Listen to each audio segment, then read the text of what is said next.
There you go. All right. Good evening. I'd like to welcome you to the February 3rd, 2025 meeting of the Muncie Common Council. Bring it to order.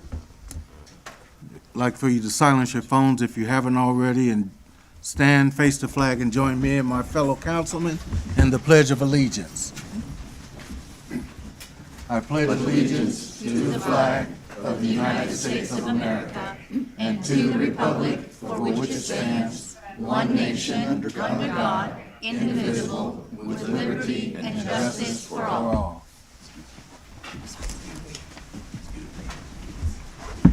Okay, if you will remain standing for our invocation by Councilman McIntosh. Gracious Heavenly Father, we come before you today, giving you the praise and the glory. Father God, you woke each and every one of us up today in our right mind and fully dressed us. Ask that you bless each and every one that's here in the home that they represent. Bless this meeting, Father God, for the Common Council and all who is involved in attending this meeting. And I ask that you continue to bless the leaders of our country, the leaders of our city, the leaders of our state. Father God, I will take this opportunity right now and ask you to comfort my brother, Councilman, Mr. Jerry Dishman, for his bereavement right now, for his brother Jim. Can we have a moment of silence, please?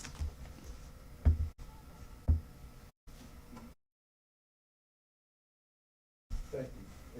Amen. Thank you. Now, if you will remain standing, please. Just in recognition of Black History Month, I'd like to read a quote from our 44th President of the United States, Mr. Barack Obama. The very fact of this day does not prove that America is perfect, but it does validate the ideas of our founding, that this country born of change, this country born of revolution, this country of we the people, this country can get better. Thank you.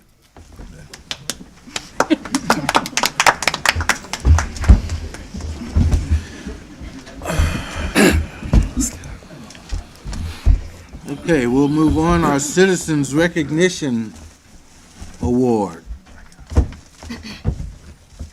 Who is? Councilman Garrett.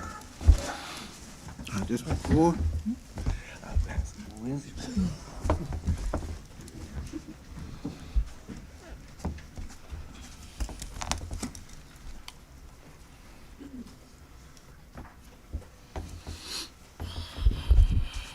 Got a packed house. It's nice to see everybody here. So this month I was going through, and we've all done a very good job of bringing forward people that are more than deserving of this award. And my wife works for Judy Calhoun in Circuit Court 1, and I was having not a hard time, but we have such a great following and such people that just love our community. Sometimes it gets a little difficult to figure out who you think really needs recognition for this. And she told me about this and it blew me away. I fault myself for not knowing this organization until now. And I thank my wife and Judge Judy for bringing this to light that I can show everybody tonight. So my Citizen of the Month is going to Isaiah House 117. So thank you. All right, can you raise your hand if you're here for that?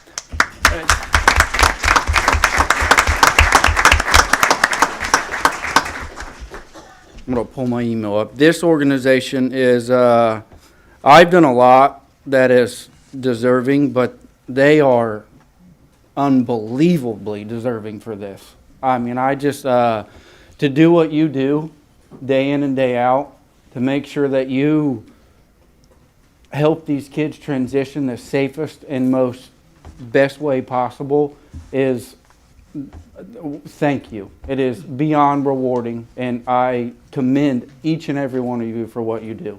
Thank you. So this is the Isaiah House. I'm going to pull this up real quick, sorry.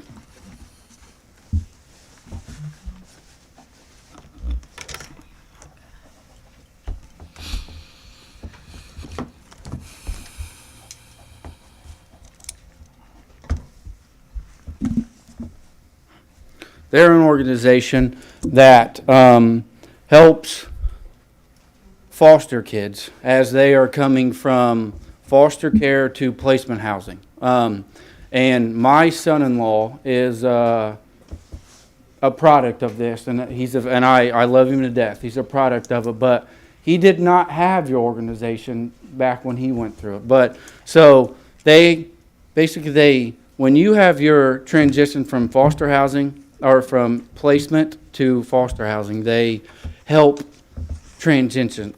They help with this transition. They have a house where they allow kids to come. They give them blankets. They give them food. They give them love. They give them care. And I'm kind of paraphrasing, but they give them conversation that they would not get. Normally, if it wasn't for them, it would be the Department of Child Services. That could take days, that could take hours, but they give these kids somewhere where they have people there that are loving, that are there ready to talk to them, that give them clean clothes, that give them blankets, that give them food, that give them that peace of mind, as she quoted in there, in the hardest time of their life, which I couldn't imagine. And they work hand in hand with the courts and the Department of Child Services to make this transition as smooth and easy as possible for the children. I witnessed one time as a building inspector that we went to a home where we had to call the Department of Child Services to come take a family away. It is still to this day the hardest day of work I've ever had. And all I had to do was make a phone call. I didn't have to talk to the child. I didn't have to let him know that he wouldn't be with his parents no more, or that she wouldn't be with their parents no more. That's where they step in. And they are a non-for-profit, and they step in and they do this out of the graciousness of their heart. They help the Department of Child Services with these kids so they don't have to sit in a room for hours upon hours waiting on a placement family in dirty clothes and hungry and scared. They give them a place to go where they get clean clothes. They get a snuggly blanket. They get clean clothes, and they get the attention that they deserve and that they need in that time. So I can tell you that this is the most deserving Citizen of the Month that I have ever passed out. So I have a gift from Judge Judy in Circuit Court 1. I'm going to start the donations now. They are doing our groundbreaking. I believe it's on the 17th, right? We did it on the 17th. Oh, they did it on 17th of January. So they are they have a building. They're going to get behind them, please. They have been graciously gotten behind by businesses and local, everybody has helped. So there's no better way to give your money than this. There's no better way to give your money to know that a child is getting the care they need coming from their parents, placed into their new home. There's nothing that we can do that does better than that. I have a saying that says it starts at home. Help these children start at their new home. Please donate. Please help, and please stand and give me the biggest round of applause you can for the Isaiah House 117, the Citizen of the Month.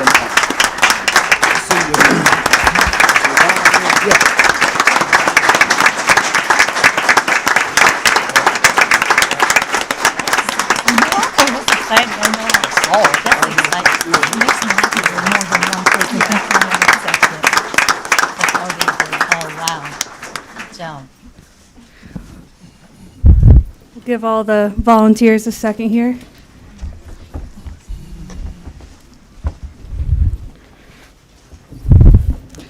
So this is just a glimpse at our volunteer and support team right now. We kicked off back in May of 2023, and since then the community support has just been amazing. Like he said, back on January 17th, we had our groundbreaking, and it was beyond freezing. I was hoping to have 30, maybe 40 people. There was more than 130 people that came out there.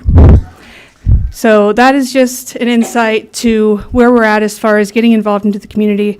Just within the past year, we've logged more than 2,000 service hours and more than 200 volunteers within the area. Now coming up on, get the date wrong, on February 18th, we are having a contractor's lunch, and this is where we are inviting anyone in the community that would like to have hands-on the build, plumbers, roofers, any tradesmen. We need the community support to get this house built as quickly and efficiently as possible. So we invite you to come for lunch and learn more about the Isaiah 117 house. Thank you. These are flyers I'm just going to leave up here, so if anyone wants more information. Thank you. Thank you.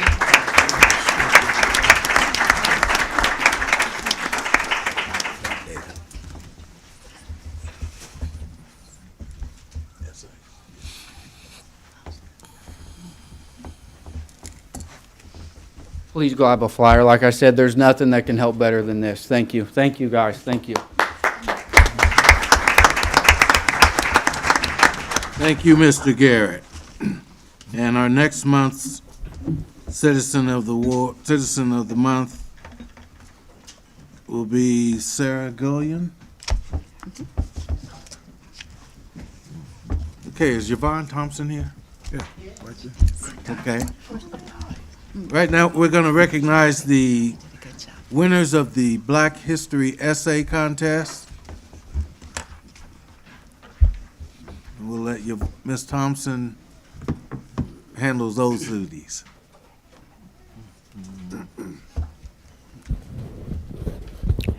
Good evening. Good Good evening. evening. I'm going to introduce the ladies that are actually the ones in charge of it.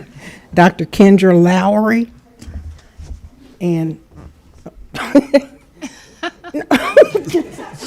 on. Rhonda Ward.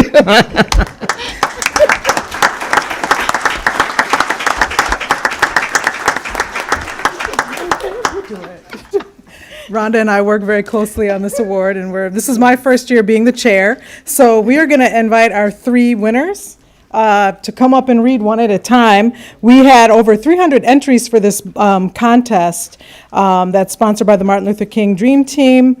And we have a first place winner for elementary, middle, and high school. So we'll start with elementary. Is Helen Fan here?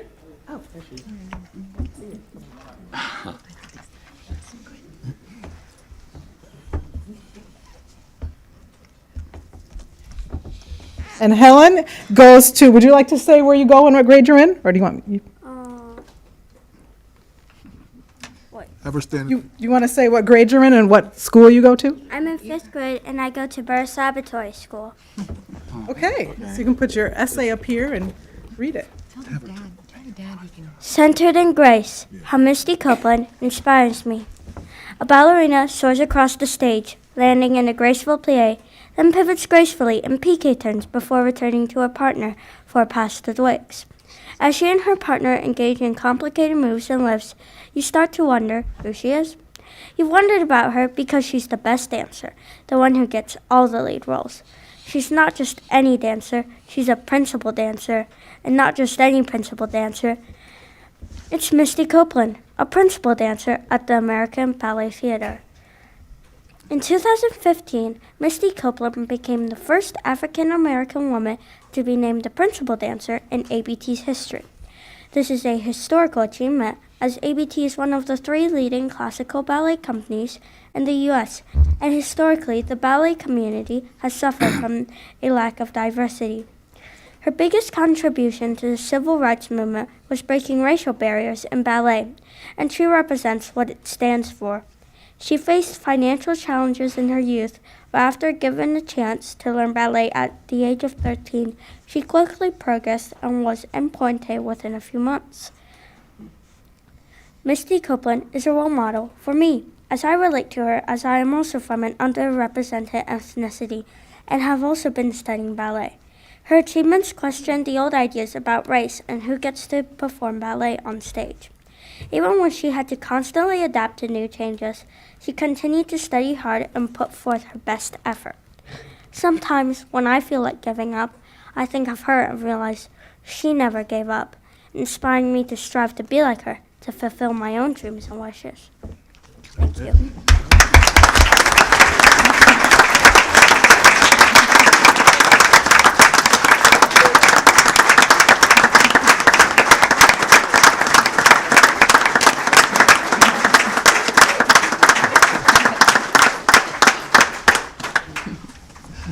And next up is our middle school winner, and I'll let her introduce herself. Speak to the mic. Hi, I'm Avery Pequise, and I wrote my essay on Claudette Colvin. We all know Rosa Parks. In simple sentences, she was a black woman who sat in the front of the bus and didn't get up for someone who felt they had more power because of unfair rights. But how about the 15-year-old who did the same thing Rosa Parks did 9 months before her? The little girl who stood her ground for what was right. That was Claudette Colvin's story the afternoon of March 2nd, 1955. But for some reason, her story wasn't as global and shared as much as Parks. And I would like to bring a recognizing light to her story. Colvin was born September 5th, 1939 in Montgomery, Alabama. Raised by her aunt, uncle, Mary Ann and Q.P. Colvin, who lived in a low-paid area of Montgomery. Colvin attended Booker T. Washington, a school for African American students, where Colvin and other students discussed the many forms of segregation they face in their daily lives. Claudette joined the NAACP Youth Council, where she was mentored by Rosa Parks in 1952, where they discussed the boycott and inspirational names such as Martin Luther King and Harriet Tubman. On March 2nd, 1955, Claudette caught the bus after school as it was filled. On this occasion, a white woman entered the bus. Bus driver Robert W. Clear ordered Colvin and 3 other black passengers to move to the back of the bus. The 3 others moved, but Colvin stayed still. Another black woman came in and sat right next to Colvin. Her name was Ruth Hamilton. Hamilton was heavily pregnant and didn't feel able to stand. Once again, the driver demanded that Colvin and Hamilton leave their seats.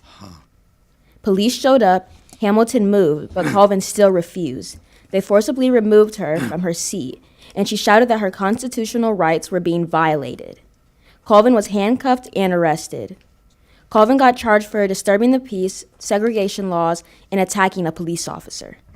Part of the reason why Colvin's story didn't go as global like Rosa Parks did is because many adults called her young and feisty. Many adults didn't trust a young person to be the face of the case. Her story didn't get recognition until years later. History kept me stuck to my seat. I felt the hand of Harriet Tubman pushing me down on one shoulder and So Junior Truth pushing me down on the other. A quote from Claudette Colvin.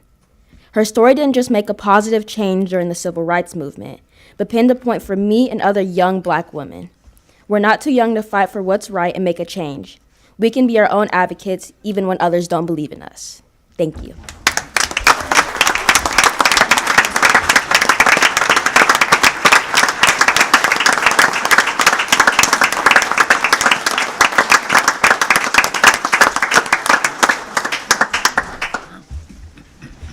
Okay. I had the pleasure of attending the go ahead.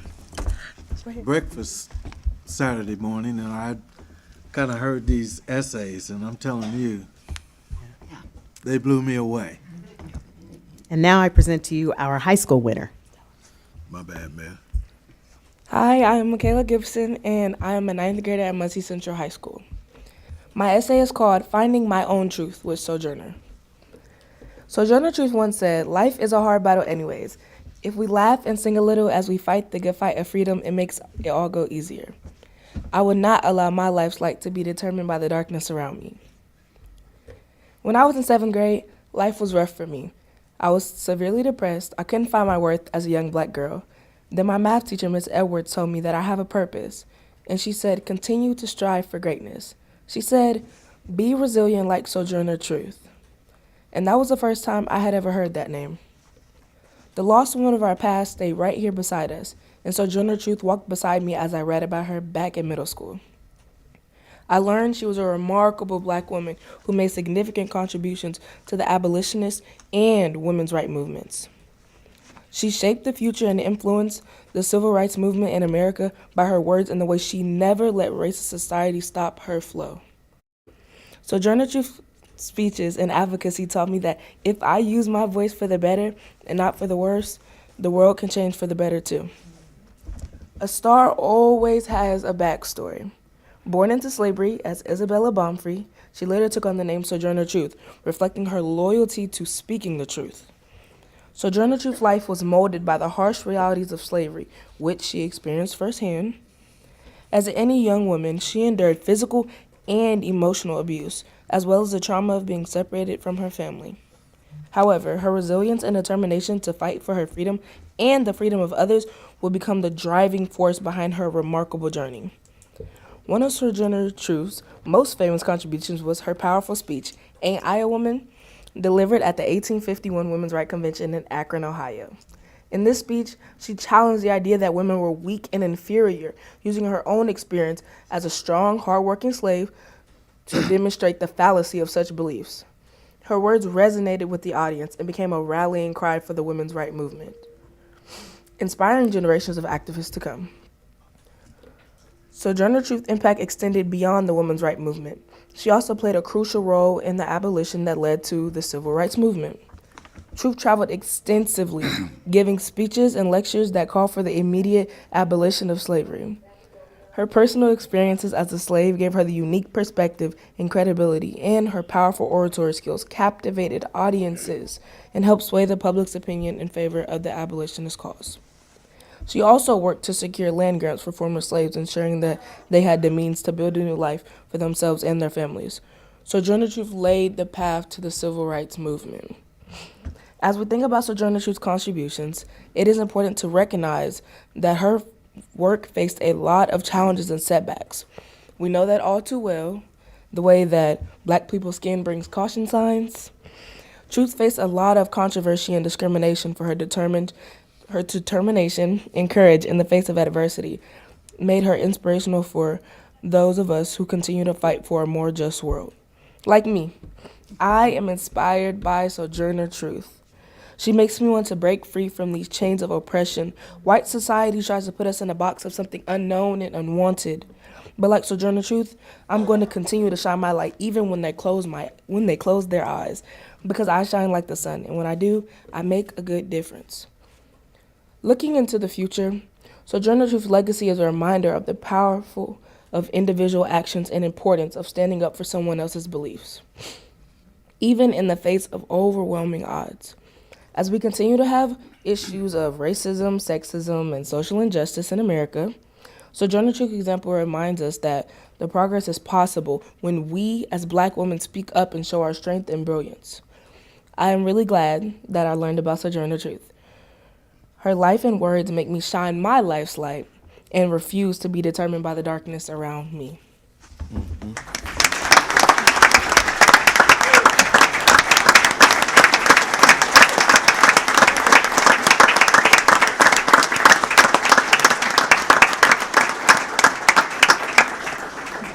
And we can't end without giving a big thanks to Reed Levitz and Northwest Bank, who sponsor the essay contest with monetary prizes to our first, second, and third place winners. Thank you.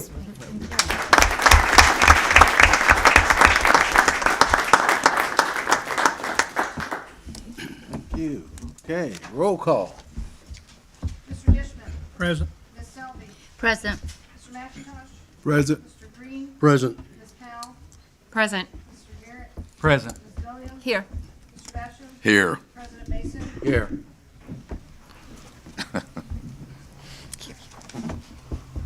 Okay. I would entertain a motion to approve or any changes to be made in the minutes from the January 6th meeting as presented. Motion moved. So moved. Second. A motion was made by Councilperson Selby, seconded by Councilperson Powell.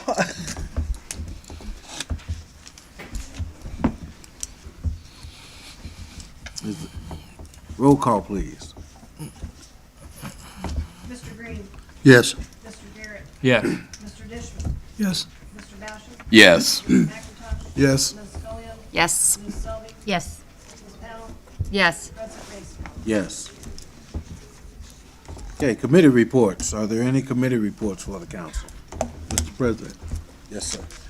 I have a report for the Land and Traffic Committee. We met on January 22nd, dealing with the questions that we had and some of the questions the citizens had about our annexations that are on the agenda tonight. We are still in the fact-finding mode. A lot of stuff came late, so as a committee, we weren't able to vote whether to go positive or negative as a recommendation. So I'm just going to pass this on to the council. Okay. We'll go to ordinance. Excuse me, can I make a brief announcement about the Ethics Commission? Wait, hold on just a second. Oh, okay. Okay, go ahead. Very briefly, just want to announce the Muncie Ethics Commission first meeting is scheduled for next Wednesday, February 12th. It will be here at 6 p.m. There will very likely be a second meeting in February on the 26th, also here at 6 p.m. So anyway, just had a chance to let y'all know we're about to get started. Thank you. Thank you. Thank you. Okay, board appointments. Are there any appointments to boards or committees? Mr. President, I believe we have the land bank appointments. The mayor had appointed Jim Lowe to the Ethics Commission, which was a great appointment. But it also means that Mr. Lowe was the council's appointment to the land bank. So our land bank appointment is now open. And so I would like to nominate John West, Dr. John West, to that appointment. I'll second that. Okay. The motion has been made and seconded to nominate Mr. John West to fill the vacancy of Mr. Jim Lowe.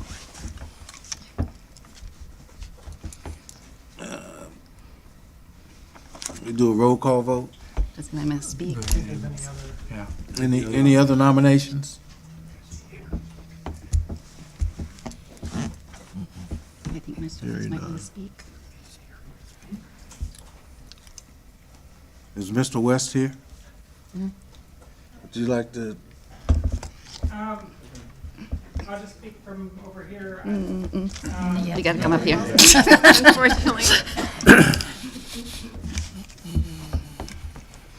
If I seem a little shy, it's because I can't match the eloquence of those kids. Holy mackerel, that was unbelievable. What a bright shining light for me today. Thank you very much to those award winners. I'm here to ask for your nomination to the Muncie Land Bank. The mission of the Land Bank is to acquire, preserve, and repurpose abandoned property. I've been serving on the Land Bank board in various capacities for the past 7 years. My role as the chair of the urban planning department and an urban planning professor, my role on the board is to try to make resources from my department available to the land bank. I think we've run 6 or 7 classes that have focused on land bank issues, have led to development proposals and properties that we've acquired. And I really enjoy playing that role. I really enjoy when my students get to know what a wonderful place Muncie is. And I really enjoy when their advice is taken seriously by a significant organization like the Muncie Land Bank.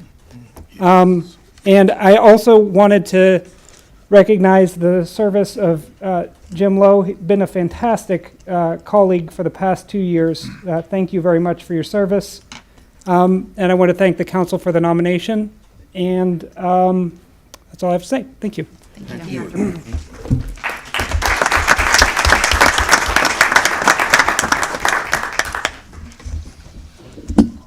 Okay, again, the motion has been made and seconded.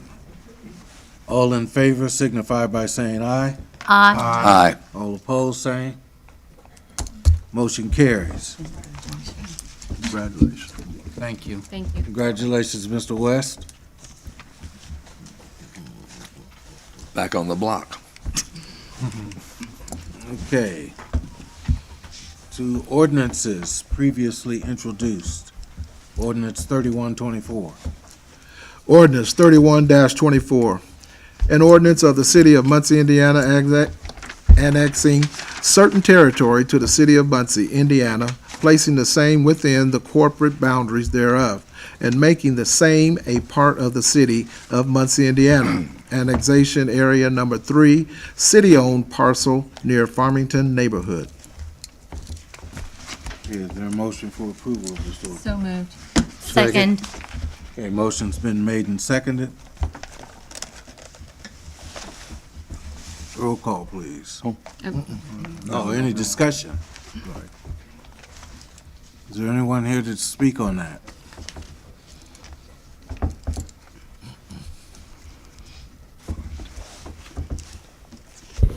Good evening, council.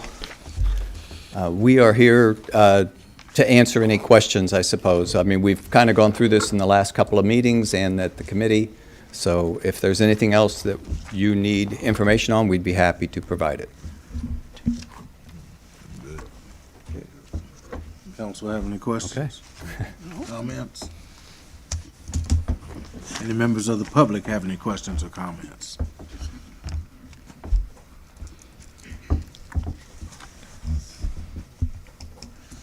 Okay, roll call, please. Mr. McIntosh? Yes. Mr. Basham? Yes. Mr. Green? Yes. Mr. Dishman? Yes. Mr. Garrett? Yes. Ms. Selby? Yes. Ms. Gillian? Yes. Ms. Powell? Yes. President Wilson? Yes. 9 yes. Okay, ordinance 32-24. Ordinance 32-24, an ordinance of the City of Muncie, Indiana, annexing certain territory to the City of Muncie, Indiana, placing the same within the corporate boundaries thereof, and making the same a part of the City of Muncie, Indiana. Annexation Area Number 4, Westminster Village.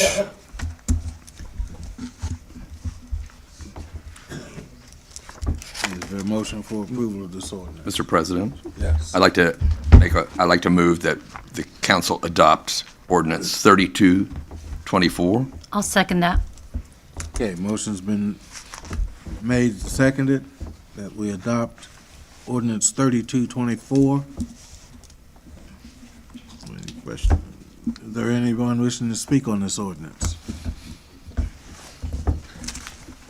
Good evening.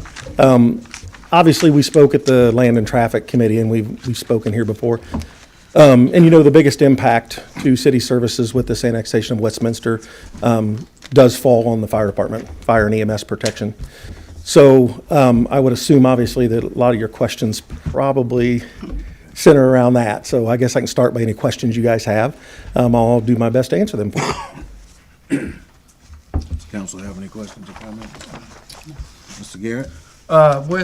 In regard to the Westminster property, is there, I remember walking through and I just kind of want to be, I don't know if there was or not, but, and I don't know what to call them, but like I call them old school fire hydrants, like on the walls, with the hookups and the hose. that You're kind talking of about hose pull up. cabinets? Yes. Mhm. How many do they have in Westminster now? Well, And is it enough, do you feel, Okay. to suppress if something? we don't do inspections at Westminster right now because we don't provide primary fire protection. So at which point that would, you know, come and fall underneath the purview of our inspection department, I would be able to answer those questions for you. Okay. But to be honest with you, as far as a municipal fire department arriving, we don't rely on the hose cabinets.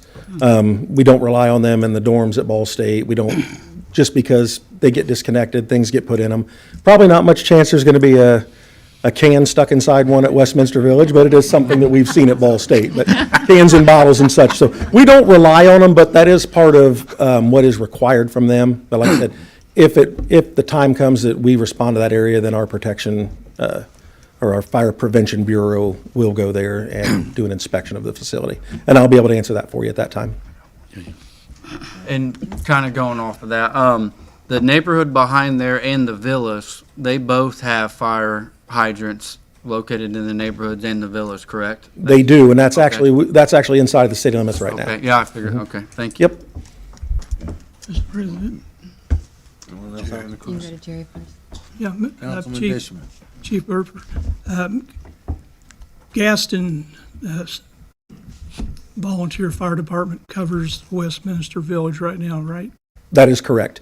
It lies What in, is their response time? well, they are approximately 9 miles away. And then depending on response, would depend on if somebody was on station or not.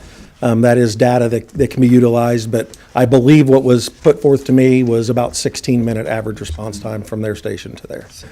But the standards that we go off of are not just the initial response time, but it's also how long it takes for your first arriving complement to arrive. So its NFPA standards say that your first alarm dispatch group should arrive within 8 minutes. And so that is something, and so with the city of Muncie, with commercial response, we would be able to do that. So what's the city of Muncie's response time? That falls right at the edge from at the 5 to 7 window. So we're right at the 5 minute where that one transitions out, based on the station studies we did last year for the new Station 6. So Westminster is better off with the Muncie Fire Department. We believe so, yes. Yes. And you guys will have a ambulance in number 7? That is going to be up to how we can appropriate the user fees into our budget. But that is the plan, but that is still something that would have to come before you. Where would the ambulance come from now? Well, that response area right now is covered by Medic 5 at our Tillotson Station, which is primary for the whole northwest side of Muncie, which obviously is our most expansive and our most densely populated area. Because I'd like to see the city cover that for those people out there, because, minutes is life-saving. Yeah. You know that. It obviously, yeah, it makes a big difference. And the fact that if we can staff that Medic 7 with user fees from this one piece of annexation, that benefits everybody in the city. That improves our EMS efficiency by 20% based off of one small parcel of annexation, just through user fees. I'm all for saving lives, so I wish you all the best on your response times. Yes, thank you. Yes, Ms. Powell. Could you kind of go over, and I appreciate you having all the conversations that you've had, and I know EMS Chief Miller has, and everybody. Could you kind of go over what we were discussing before the meeting about staffing and how the districts might change if this annexation goes through to kind of? Yes, and because so, one of the, I almost said President Dishman, like Councilman Dishman, Medic 7 being around to alleviate some of the issues for Medic 5 is really what's priority for me, is making the workload less for 5s and decreasing some of their stress as opposed to even adding more area, which would be wonderful if Medic 7 were open, but you said sometimes that might not happen, and so could you kind of yes, reduce fears on letting us know how everything will change then? Yes, so right now, the whole north side's primary response originates from Station 5 on Tillotson and Station 6 over on MLK. So they take those two engine companies' first arriving territory, and then they split what is Truck 7, which is where Medic 7's territory would go. Right now, on the northwest side of Muncie, we respond outside ambulances into that territory almost 38% of the time. And that's because that area is so busy. So that pulls Medic 6 out of our Station 6 all the way across the city. It pulls Medic 1 from downtown. Those are the ones that go first to that area, and then it works its way around the city. So not only when Medic 6 goes out of its territory to go to 5's area, then another medic unit has to cover their area. It's a snowball effect for us. So putting a Medic 7 in, that would run in what would be Truck 7's primary response territory. If I had a map here, it'd be easier to show you, but it divides down Wheeling to Bethel. Yeah, thank you.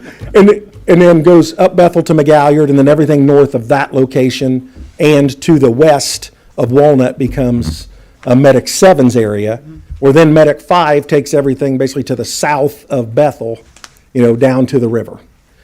So that was what would happen there. So even a good portion of Medic 6's territory now would be alleviated, where Medic 7 would be the primary unit responding.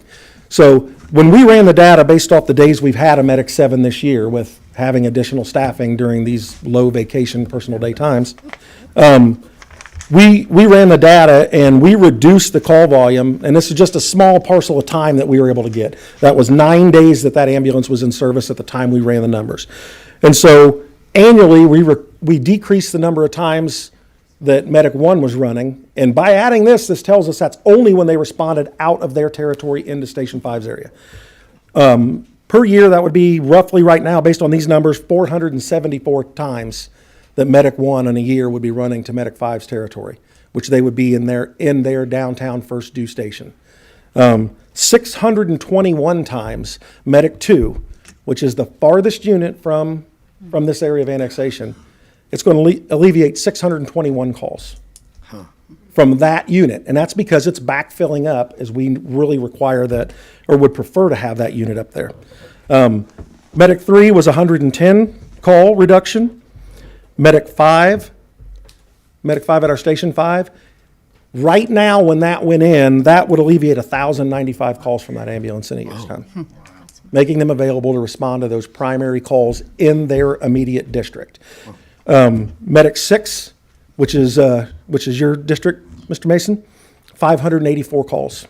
584 times that ambulance is out of its territory responding to other calls. So just the addition of that one ambulance. Now, be mindful, this is 9 days of data. So depending on, what the time of year we had and where we're at. But as this continues to grow, it's easy for us to pull this data. And we would look at maybe even changing some of the areas even more to balance out the whole city. The object is to not overwork a couple medic units and keep everything balanced, keep everybody in their areas as much as possible. Now, you spoke to the staffing. Our goal and what we believe, and we're very confident in this, is that with this additional revenue using to cover overtime, that we would be able to keep Medic 7 in service. Now, on the occasion that we could not get people to work, which isn't a problem for us anymore, now that we're back up to full staff and everything. But on the occasion if something happened or something went crazy and we did need to reduce our staffing back down, we would remove Medic 7, but dispatch would automatically put everything back where it is today for that period of time. So it's all set up where those things move as we add Medic 7 on a day or we eliminate them. It adjusts all of that to keep things as balanced as we possibly can at the moment and keep our response times as low as possible. Thank you. Okay, thank you. Very good.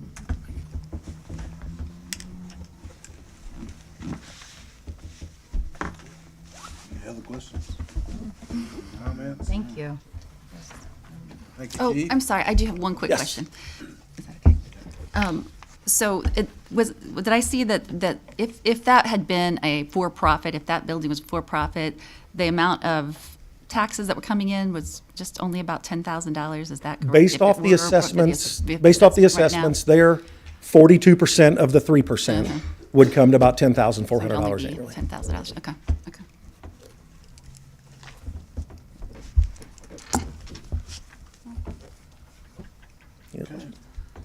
Thank you, Chief. Thank you very much. I appreciate your time. And I'm getting one of these while I'm up here. Thank you.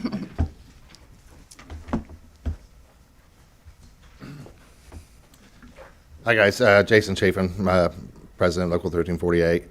You guys have been getting my emails and texts and stuff, so I don't want to bother you, too much more tonight. But I just wanted to add, and Chief Burford did a great job explaining everything, so, I'm not going to repeat him, but I want to add a little bit to the human factor of this. I got, guys, some of these guys sitting here, guys, that it's important to them and their lives, because they work at a busy, per capita, the busiest fire station, fire department in the city, or in the state, with what we do with 122 people, no one else does.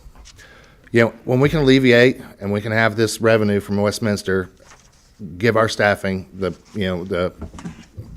us the revenue to staff Medic 7, we make their lives better. When you run on Medic 5, which I think a lot of us firemen in this room have done that, you spend 24 hours taking calls. You might have an hour or two in breaks in the middle, but it's a long day. It's a hard day. if we, what we can do here is make their jobs a little better. I mean, as far as that 24 hours that they spend at work, by doing like what Chief Burford just said and taking those calls away. And in doing so, and making my guys' jobs, lives a little better, we're also making the citizens of Muncie's lives even better too. And the way people at Westminster, like Councilman Dishman said, their lives better too, because we will respond faster to everywhere. When we can keep those ambulances in their districts, we can respond better. Everybody in Muncie, from the farthest south you can go to the farthest east you can go to the farthest west you can go, will have better coverage. And I wanted to go back on one question Councilman Garrett had. I spent most of my career at Station 5, until just recently. We ran at Westminster for several years as an add-on to the county coverage from a fire standpoint. They do have a phenomenal job when it comes to their extinguishers, their hydrants. Obviously, like Chief Burford said, we'll inspect it once we, if we were to get it. But they were impressive during that time when we responded, as a complementary unit back during those few years we did that. In the late 2017, 18, 19, in that area of time frame. They did a very good job keeping their building really, really nice, and so, like I said, that's all I got. You guys have been getting my emails and stuff, so you know how we feel and how the guys feel. So, thanks, guys. Thank you. Thank you. Mr. President, Mr. President. Mr. President, may I ask Mr. Chafin? Absolutely. You mentioned revenue. What is your estimated revenue? Well, the estimated revenue, I mean, like Chief Burford, I think, said in the past, and we talked about in the Land and Traffic Committee, the revenue from this, because they are non-for-profit, the revenue would be the EMS user funds. That's right. We take, somewhere around 285 calls, I think maybe it was last year, a little bit less than a call a day, to Westminster. These people are all on Medicare at least. Most of them probably have even better than that. We won't know the way medical billing works. We won't know exactly what the revenue is until we start getting the revenue. So we've used, I think, kind of like bottom level numbers with you guys because we didn't want to say we're going to make this and then come short on you guys. So we've used numbers like $100,000 up to $177,000 in that range. Mm-hmm. There's a good chance it's even more than that. We won't know until we do it because we don't have access to their private insurance until we start doing it. Mm-hmm. But so let's just say the bottom floor number is $100,000 that our EMS fund user fees would generate for the city. If we then we use that to the overtime, they would take to keep our staffing levels at the level that we would need to keep Medic 7 in service, not just the 9 days we've had so far, or it's been more than that now, but all year, most all days, then, to give everybody that better coverage. So it's just a unique opportunity to annex one spot, create that user fees, and then make a better, and add one more ambulance for everybody, so. And Mr. President, may I just add, I have walked through there recently, and they're very excited about fire service, but they're also excited about having library service. Library? Library. Oh, I get that. Yeah, I would imagine. I would imagine. And I think I put this in one of my emails. A lot of these people that would live in that building are Muncie residents. They grew up here. They live here. They've spent their lives here. They just reside in their twilight years right outside our border right now. Yep. So yeah, absolutely, I can see that. They probably used the library for years, maybe in some cases. So. Any other questions or comments from council? Any other questions or comments from the public? Chief Burford said it all. Oh, he did. Thank you, Chief. Mm-hmm. Okay, roll call, please. Mr. Basham? Yes. Mr. McIntosh? Yes. Ms. Selby? Yes. Mr. Green? Yes. Ms. Powell? Yes. Mr. Dishman? Yes. Mr. Garrett? Yes. Ms. Gillian? Yes. President Macy? Yes. 9 yes.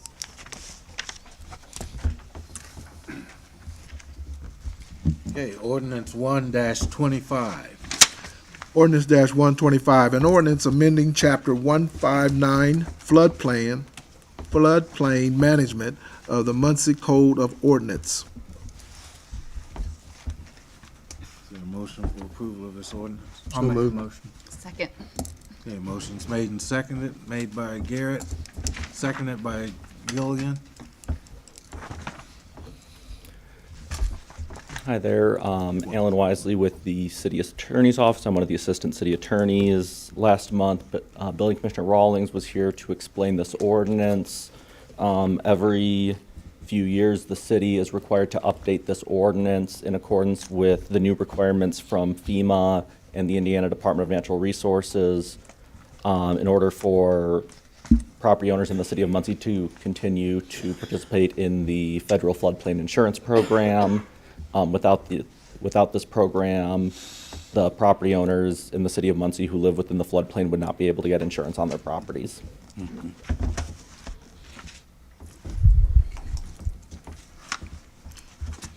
Any questions or comments from the council?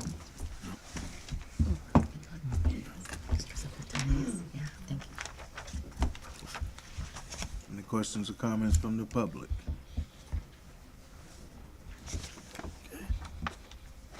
Roll call. Mr. Basham? Yes. Mr. McIntosh? Yes. Ms. Selby? Yes. Mr. Green? Yes. Ms. Powell? Yes. Mr. Dishman? Yes. Mr. Garrett? Yes. Ms. Bellion? Yes. Mr. Mason, President Mason? Yes. 9 yes. Okay, ordinance 2-25. Ordinance -2-25, an ordinance to vacate a certain public alley in the John J. Perkins addition to the city of Muncie, Delaware County, Indiana. Is there a motion for approval of this ordinance? So moved. Second. Is there a second? Second. Okay, motion made by Ms. Selvey, seconded by Councilman Green. Alan Wisely again, with law firm of Beasley Gilkison. I'm here representing Avondale United Methodist Church, which I'm also a member of. I have here with me Mr. Rapid Waters. He is the chairman of the church council. So we went through this, had a public hearing last month. This is an alley that runs through the church's parking lot. It's paved over as part of the church's parking lot, and it's where the handicap parking spots and the wheelchair ramp are for the church. So the church is just asking that this alley be vacated, and all of the property owners who abut this alley have signed off, and all will continue to have access out to the public right away. Any questions or comments from the council?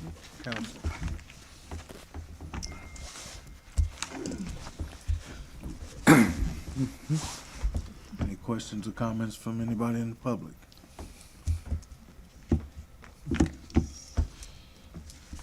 Okay, motion made and seconded. Roll call, please. Mr. Garrett?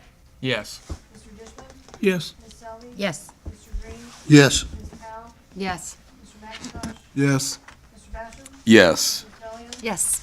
President Dishman? Oh. President Mason? Uh-oh. Yes. I did the same thing. Okay, new ordinances.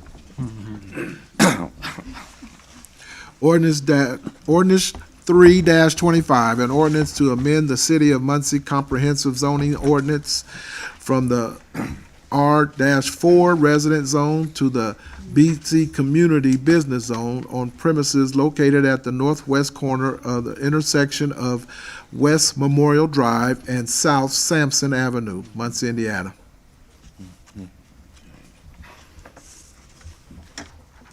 So moved. So moved. Motion to approve, Sorry. So moved. Second. seconded. Motion made by Ms. Selvey, seconded by Councilman McIntosh. Anyone have any questions or comments? Yeah, I just wanted to, my name's Jacob Wagner. I'm the listing broker on the building representing for the East Central Indiana Regional Planning Commission. The whole purpose of the zone change would just obviously it's zoned for multifamily as already, but the idea would be to refurbish the building so apartments can go back into that building and also have commercial space on the bottom. I'm sure you've you guys have seen photos of the building, but it's pretty bad shape, so I think it'd be good for it and good for the area as well, so. Mr. President, Planning Commission give it a 7 with 2 absences, favorable. Favorable? Okay. Is there any further discussion from the council? Any further comments from the public?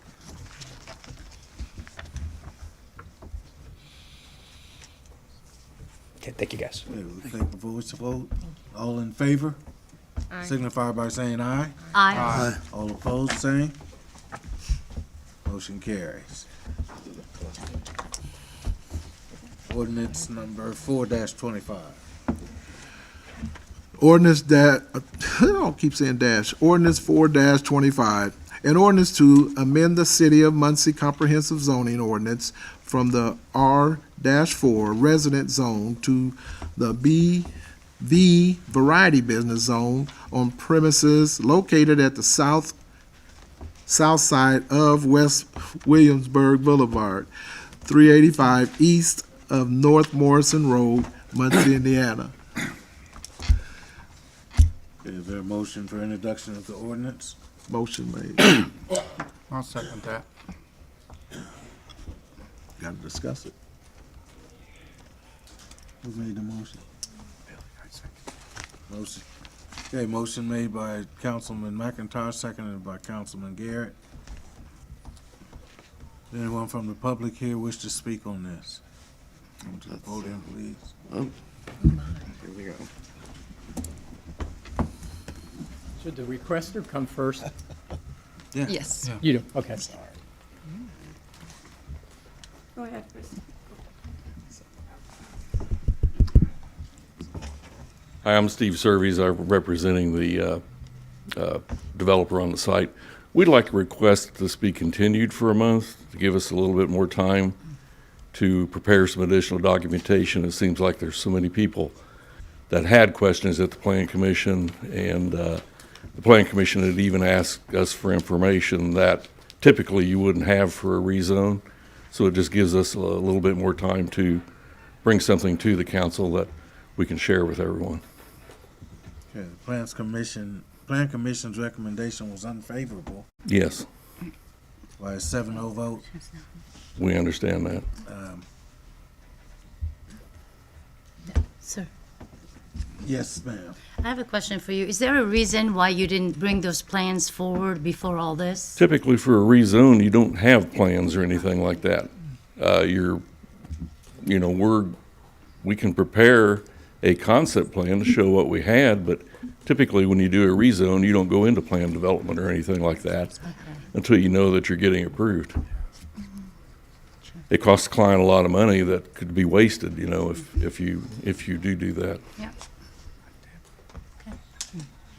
Okay, so you're asking for a continuance, Till the next meeting, yes. so we could table this? Could we have comments before you do that? Or, well, yeah, before. Yeah, if someone wants to make that motion, you could table it. But Let's hear there's already comments enough people first. here, I'd hear them out first. Okay. Let's hear, anybody else have any questions? Comments? Yes, go ahead.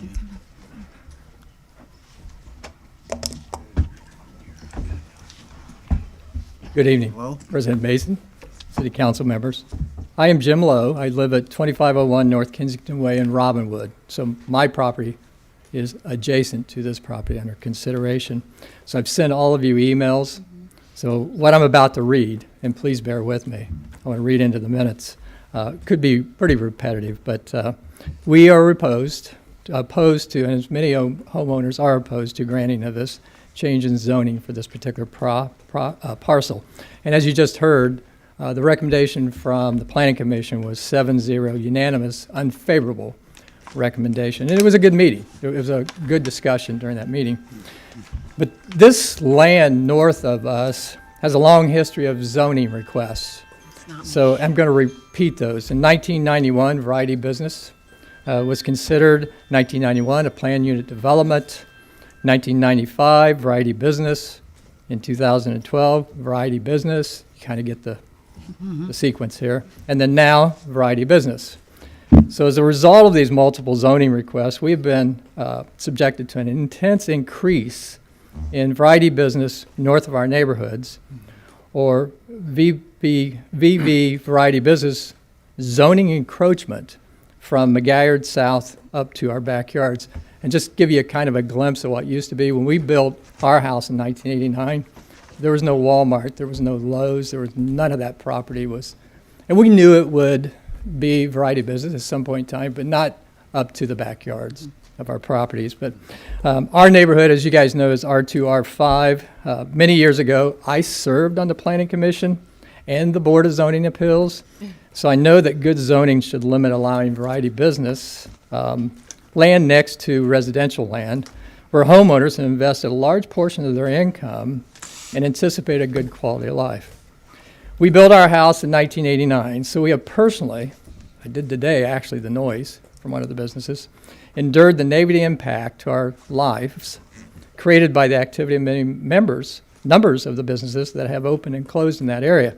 We have noises all hours of the day, high dBA levels, from a local business.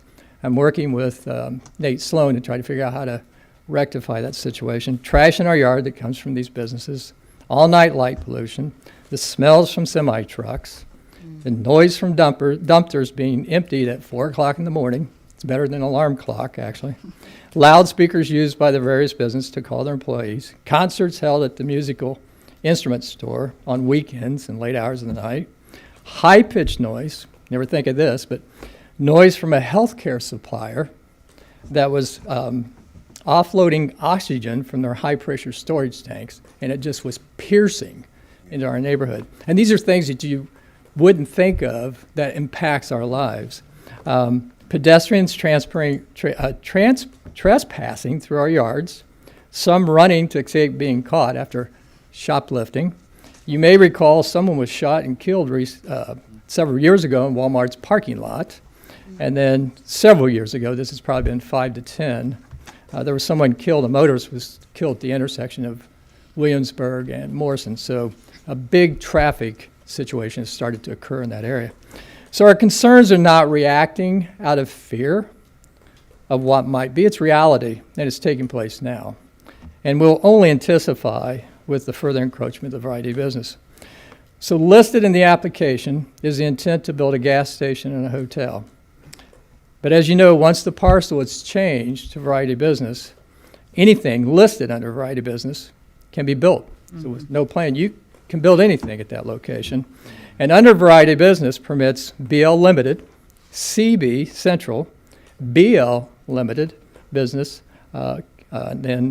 These permitted uses are liquor stores, taverns, television towers, adult entertainment, adult bookstores, shooting galleries, and a gas station, and the proposed hotel. If our community, if we do not maintain a quality place for homeowners, nobody's going to want to live here. The result is less businesses that will be sustainable over a period of time. So I'm hopeful that you will take under consideration the negative impact that variety business will and has had on our quality of life living in Muncie, and ultimately oppose the request. Thank you. Do you have any questions of me? Thank you. Thank you. Thank you.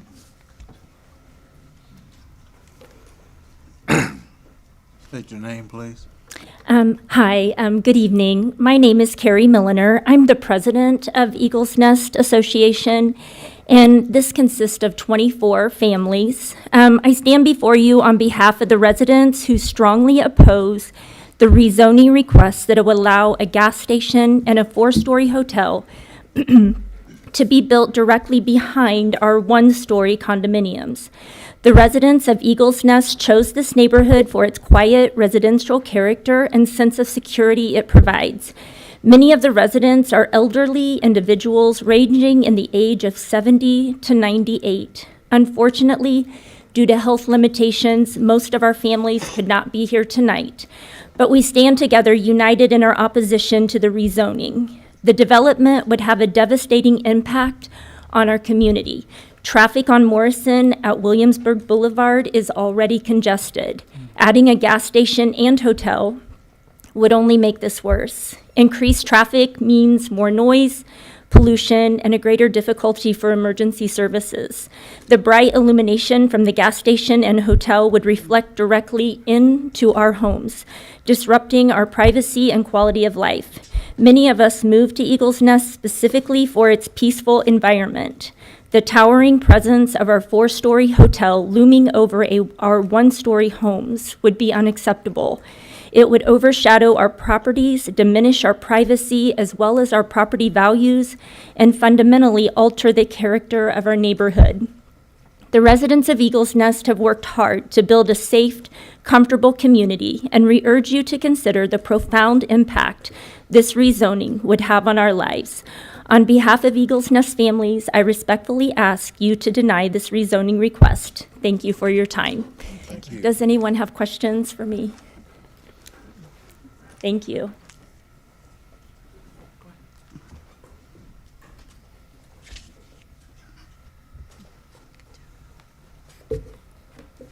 Hello, my name is Connie Wygant.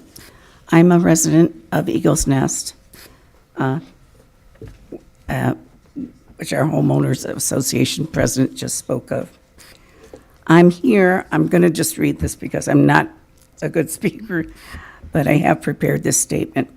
I'm here on behalf of my neighbors and myself to express our strong opposition to the zoning change application submitted by Mr. Sumukh Singh for property in the 4300 block of Williamsburg Boulevard. We feel the change in use from R2 to business variety for the purpose of building a hotel will adversely affect the residents and homeowners of Robinwood Estates, Eagles Nest, and those homes on North Morrison from Wedgwood Lane down to the AutoZone blank lot. The presence of a hotel towering over our modest 1- and 2-story homes will not only destroy the aesthetics of our neighborhood, but it will also negatively affect our quality of life. First, the increase in traffic a hotel will bring to an already dangerous and heavily used section of North Morrison Road poses safety concerns for pedestrians and motorists alike. Secondly, the presence of a hotel in our midst will not only disrupt our peace and safety, it has the potential to cause health concerns for residents. Light pollution from illuminating large buildings like hotels has been scientifically proven to disrupt our circadian rhythm and suppress our production of melatonin. These then lead to sleep disruption, fatigue, increased anxiety, and other mood disorders, eye strain, memory dysfunction, gastrointestinal problems, as well as an increased risk of cancers, heart disease, obesity, and diabetes.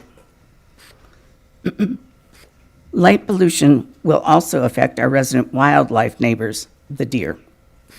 Currently, there's a family of deer that daily visit our neighborhood to follow their foraging path. They make their way from the woods at the Universalist Church through Eagles Nest and across the rear of the properties and meadows south of Williamsburg, then finally return to the woods. The presence of the deer in our neighborhood is a source of peace and pleasure to witness. A hotel will surely destroy this aesthetic experience.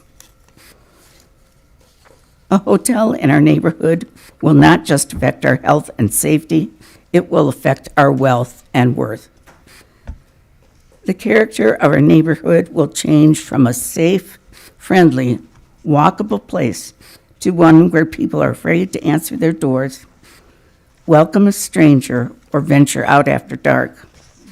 When a neighborhood loses its character, its livability declines, vacancies increase, property crimes increase, vandalism rises, marketability plummets, and property values decline.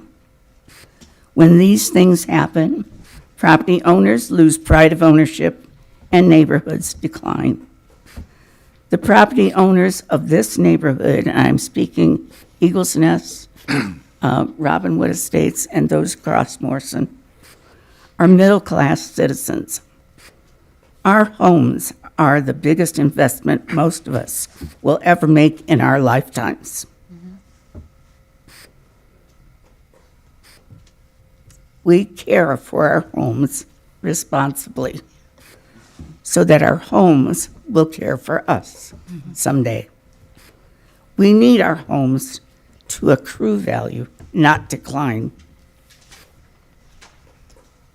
Mr. Singh's application to rezone his residential property, which he bought, knowing full and well it was residential, lists only one reason to approve the request. He states that the properties on 3 of his 4 borders are zoned business variety. Indeed, they are.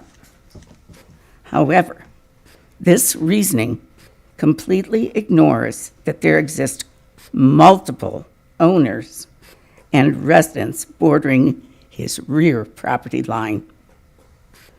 Additionally, these properties are part of a well-established neighborhood consisting of dwellings that are consistent in design, structure, and use.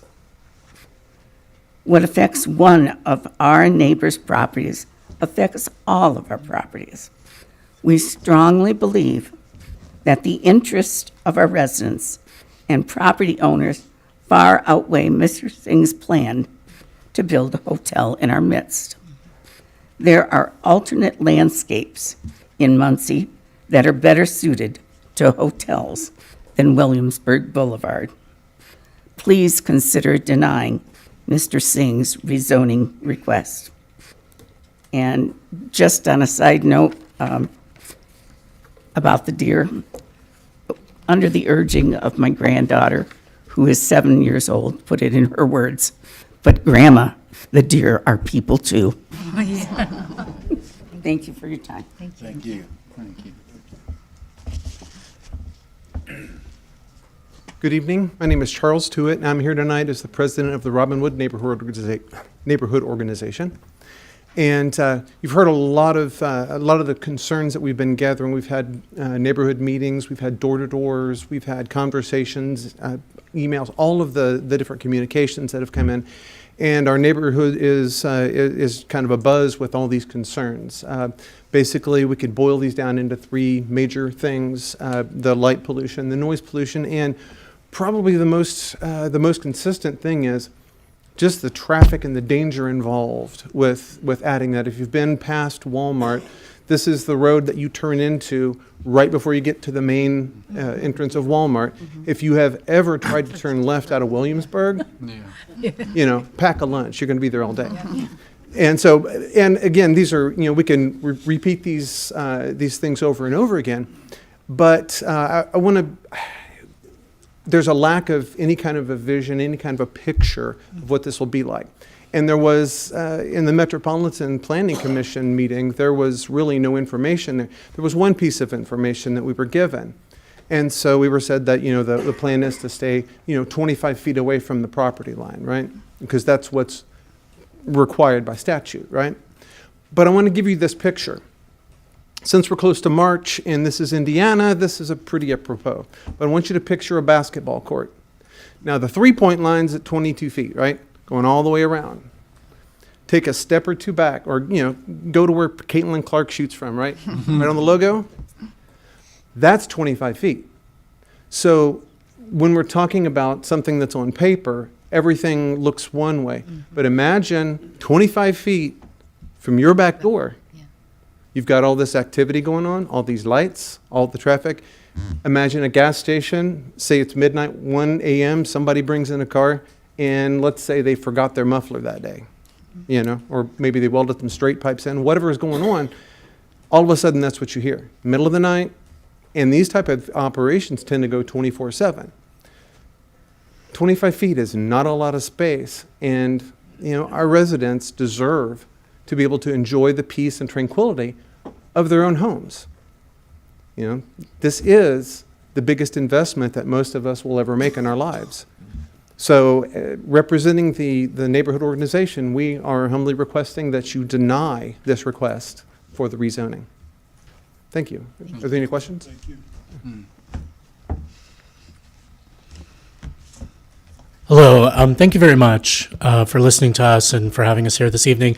My name is David Roof. I have lived in Muncie for about 15 years, resident here with my wife. I'm here in opposition to the zoning change. I've emailed everybody on the council, so I think most of my views were expressed there. I live a few doors down from Mr. Lowe, and he expressed, I think, my concerns perfectly this evening. I just want to say I work at Ball State. I think a lot of our faculty do not live in the area. That's something that's really frustrated me. I love living here in Muncie, and I'm an advocate for Muncie. Every time I'm on a search committee, I like to introduce the candidate to a realtor to show them Muncie and all we have to offer. I have 3 children that we've raised here, and I love going for a walk in our neighborhood with my son, and I'm again just asking you to deny the request to change the zoning. Thank you very much. Thank you. Good evening. My name is James Glick, and I'm a resident of Robinwood, 2409 North Moores. I sent you all emails. Appreciate your time, your service. I'm not going to be long. I just encourage you. I know someone had mentioned physical proximity. Take some time. Go to the neighborhood. Walk around. When you go to Lowe's or to Walmart, just imagine you're a homeowner and someone is proposing to build a 4-story hotel in your neighborhood. And ask yourself, does that really fit the neighborhood? Does that really fit the profile of a solidly middle-class community in Muncie? Now, I'm long enough. I've been in Muncie since 2006. I relocated here from Philadelphia, Pennsylvania. I came here for peace and quiet. I can go back to West Philly for the hotel experience. Really encourage you to spend some time, go to the Eagles Nest community. I feel for those folks. They're right there. Ask yourself, is that where you'd want to have a community? And just be mindful. I know as part of, I serve as treasurer of the neighborhood association, and I was around when we were fighting the annexation to the city, I think for these kinds of reasons. Having said that, I'm very proud to be part of the Muncie community. We have our District 4 representative here. I walk past our house every day when I walk my dog. I work from home as a financial risk consultant. This is just not the place for a hotel, for a gas station, and God knows what else. Thank you so much for your time. Any questions for me? All right, thank you. Thank you.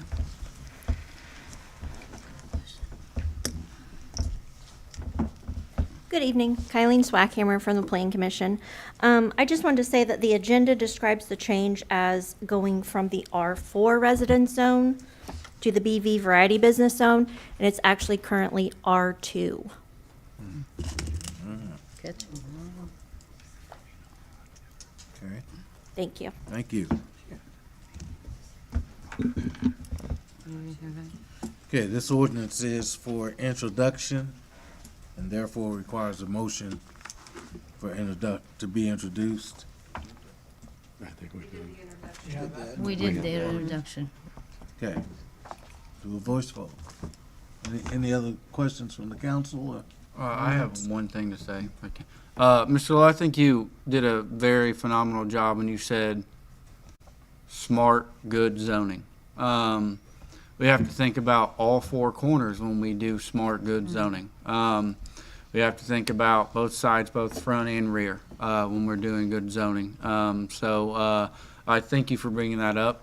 Just from a zoning officer in the past, that's a very logical, great way to describe that. So thank you. Any further discussion from the council? I have a comment to make as a council person at large, and this is not just for the people here. I just would like it to go on the record for anybody who is willing to come and do business with us in Muncie. We are welcoming. We welcome people to come and spend money in business, but we also, as council, care about our neighborhoods.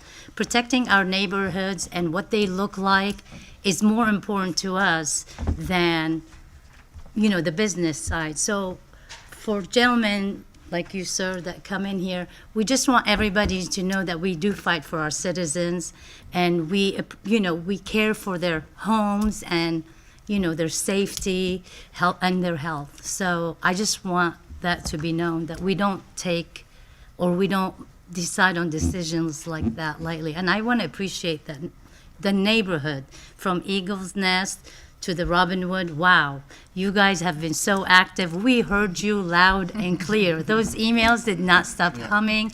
And what a role model for other communities to, and neighborhoods to let us know what you think, because sometimes that helps with our decision making and makes our conscious and our decision based on our conscious better and easier to make. So thank you for that. Very well put. Any other further discussion? Councilman McIntosh. I just want to piggyback off of Council Person Selby also. I care about our neighborhoods also, and I'm at large. But it grieves my heart when I think about or see the southeast side of our town. There's plenty of room to put hotels and bring in businesses from that, you know, aspect. Everything seems to be going northwest and crowding out these neighborhoods that people wanted to, you know, move into. So that's my concern too. Also, I can't tell you how to spend your money, sir, you know, but I'm just saying that Muncie's a little bigger than just one part, north side. Great point, Mr. McIntosh. Okay, any further discussion from the council? We got a great southwest side too, by the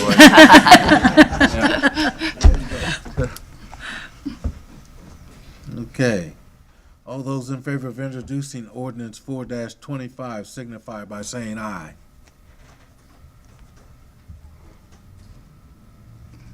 All those opposed, the same? Aye. Ordinance 4-25 has been rejected with a 9-0 vote.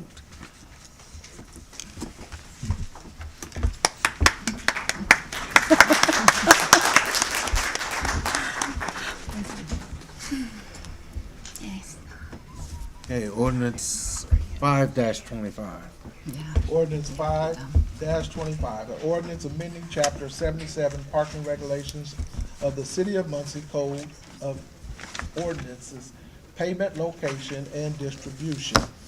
Mr. President and Council, I would like to withdraw this ordinance 5-25.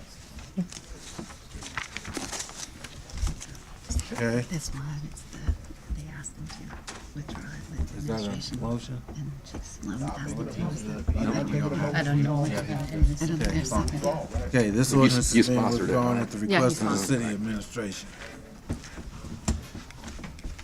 Good. Yes, we're good. Okay, ordinance 6-25.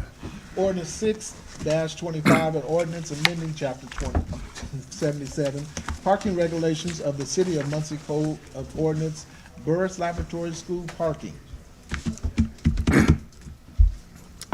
Make a motion to introduce. Second. Okay, motion's been made by Councilperson Powell to introduce, seconded by Councilperson Gillian. Is there anyone here wishing to speak on this ordinance? Good evening, Chief Sloan with Muncie Police. Chief? Thanks for having us here tonight.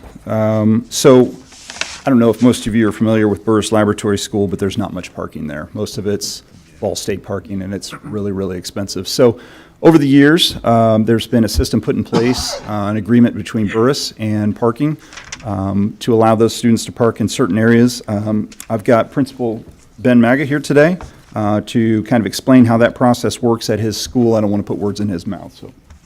Thank you. Thank you for having me. My name's Ben Maga. He gives me a little bit too much credit. I'm just assistant principal, but we'll take it. Our process as it currently sits now is that students who wish to not pay a $100 or more parking pass on campus can apply for a parking permit on the city streets. As that process goes now, they apply the form. That form is then brought to me. I take a look at those students on an individual basis and then sign off on those and approve those on the basis of attendance, grades, behavior, et cetera. That form that is signed by me and dated then goes to our school resource officer, who then sends that off to the city of Muncie and then allows them to kind of process that paperwork and those files however they do that process. To be quite honest with you, I don't know how that process works on the back end, just more so on my end. But in talking with Nathan Sloan, we are going to be working on a process to kind of clean that up a little bit through electronic means rather than just a sign and a photograph and a picture. Nonetheless, our parking, I'm here to support the ordinance that is being put forward.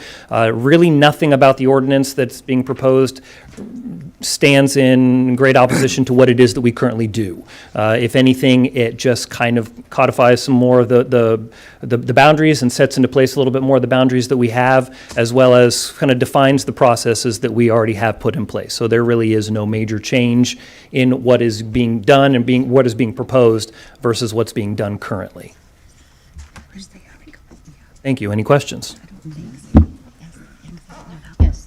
This is for Officer Sloan. Okay. I mean, not Officer Chief. I apologize to you. I'm still an officer too. Go That's ahead. okay. So for the kids that cannot afford the $100 fee, the school is going to decide who's going to be assigned that Right. city parking. Right, so that's- You're gonna assess money, and where's that money going? It's, no. This doesn't have anything to do with that. So they're just being given the right to park there without being ticketed once because it's blue permit parking, okay? And it's also 2-hour parking. And neither one of those really work for students, right? Because they're in school for more than 2 hours and they can't be running out and moving their car or doing whatever they're gonna do. And they don't live necessarily in there to get a blue permit. So like he said, the process is now that the plates are sent over to Muncie Police. It's input in the system. So when we drive by and scan those cars by plate, it tells us that they're supposed to be there. And we're just getting that on the record as a process now. Okay. Okay, any further discussion from council? Any questions from the public?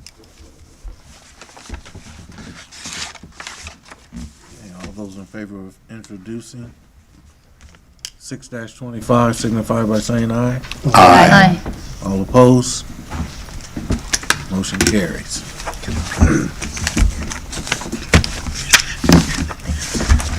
Okay, no resolutions. Tabled ordinances. Ordinance 27-24. Table ordinance 27-24, an ordinance to amend the City of Muncie Comprehensive Zoning Ordinance from the R3 resident zone to the BV Variety Business Zone for parcel 11-01-379-007-000 and parcel 11-101-379-010-000, located within the 3700 block of East Centennial Avenue, Muncie, Indiana. What was that again? Yeah, I was going to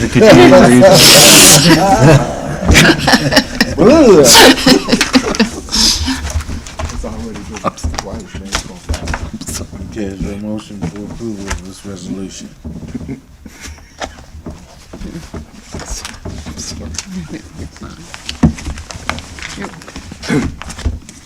Okay, there's no motion to approve.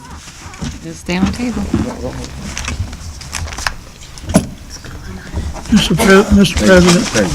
President, Yes, sir. is the person here on this table ordinance? Is there anybody here wishing to speak on this ordinance? We haven't taken it off, we haven't taken it off the table. It's not- Nobody's taken it off the table. Okay. Yeah. Okay. Is there any other business that anyone has? If not, we stand adjourned.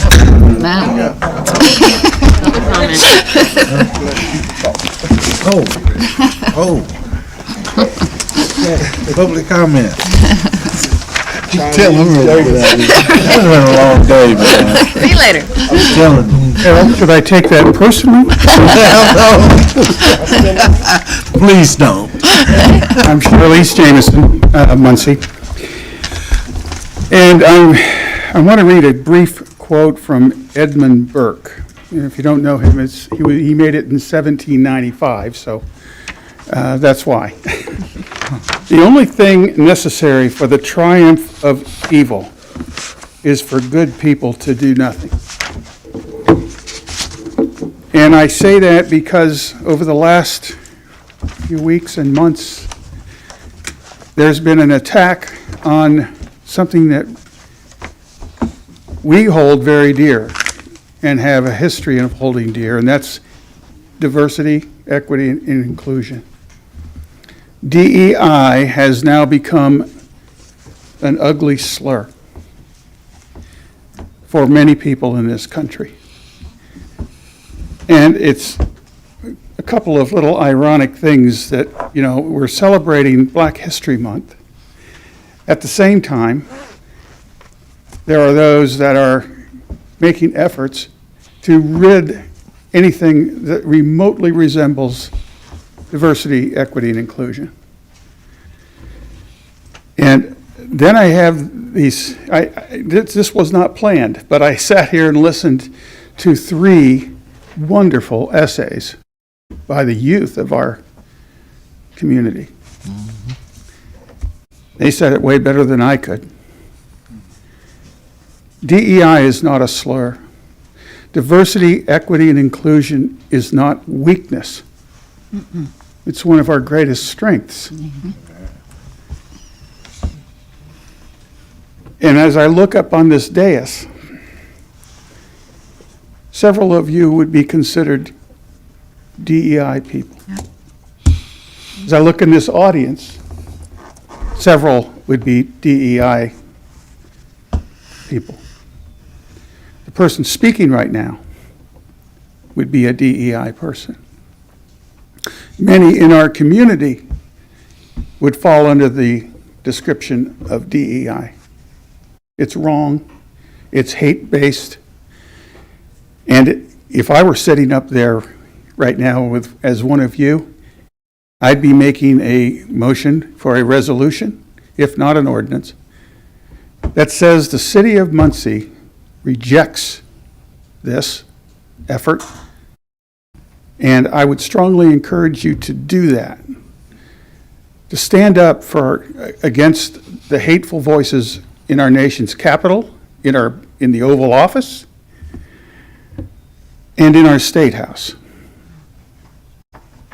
It has no place in a state that prides itself on Hoosier hospitality. It's becoming more and more Hoosier hostility based on the direction we're going. So I would strongly encourage you, somebody, craft a resolution that stands up to the trend that's happening in our country. Thank you. Thank you.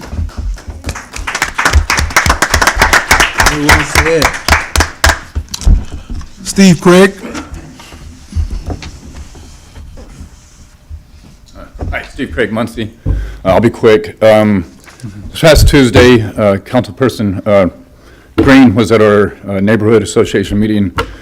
He said something. I tried to confirm it since. I haven't been able to, so I thought maybe I would ask you guys. He said that our neighboring cities and counties are gathering up their homeless population, putting them in vans, bringing them to Muncie, and dropping them off. I've not heard this anywhere. I've tried to confirm it since. So wonder if any of you have heard this or can confirm that, or what is that? So, thank you. Okay. Never heard that. Claretta Jolly. Yvonne Thompson. That's it.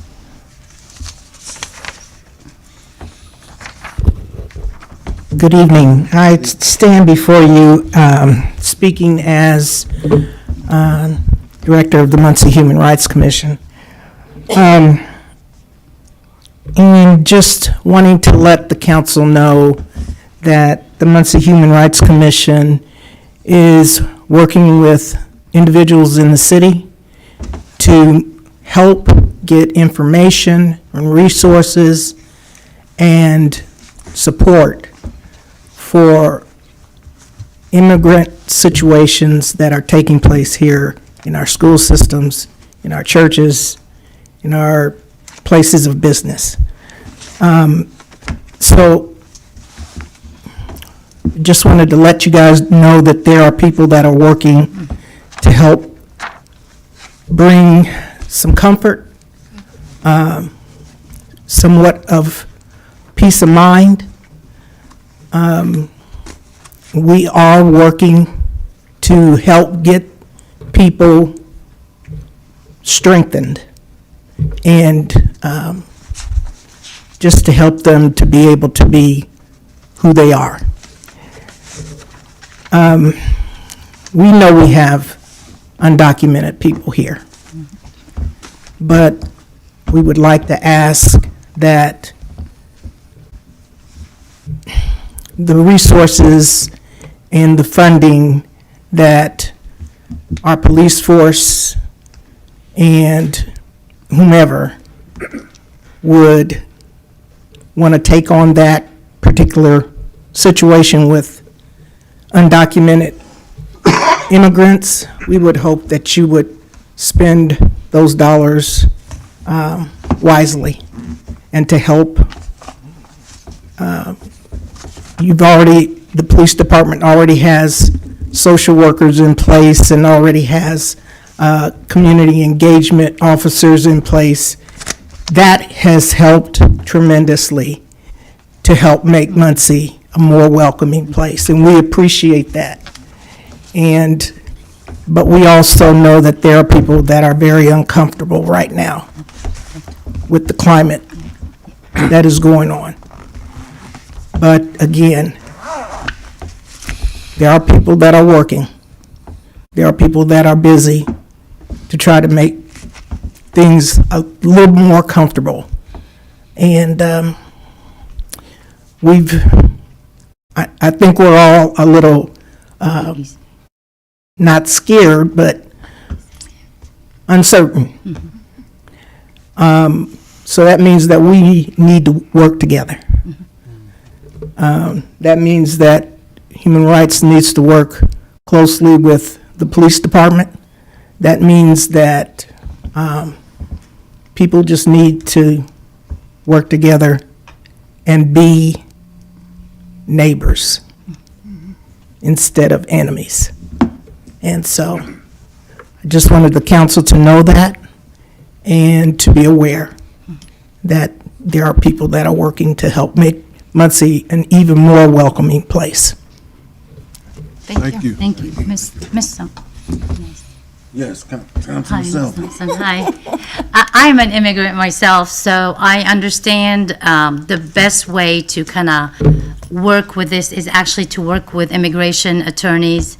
And if, I would encourage you to, from the Human Rights Commission, to see if attorneys here in Muncie will do some pro bono work and be proactive, because even if they're here undocumented, there's paperwork and procedures where they can put them back on track. Yes. So I think there are ways for us to help them, and I think the law and,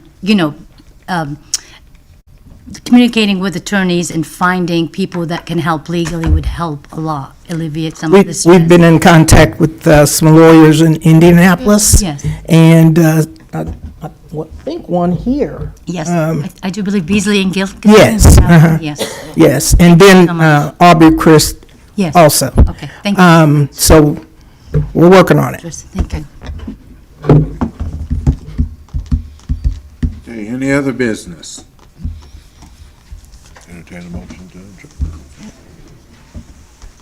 Make a motion to adjourn? That being said, I entertain a motion to adjourn. So moved. I'm sending a couple of legal. Second. Moved by McIntosh, seconded by Bastrop. All in favor, signify by saying aye. Aye. All opposed? Even if it's undocumented. Meeting adjourned. Fill in. You don't just be-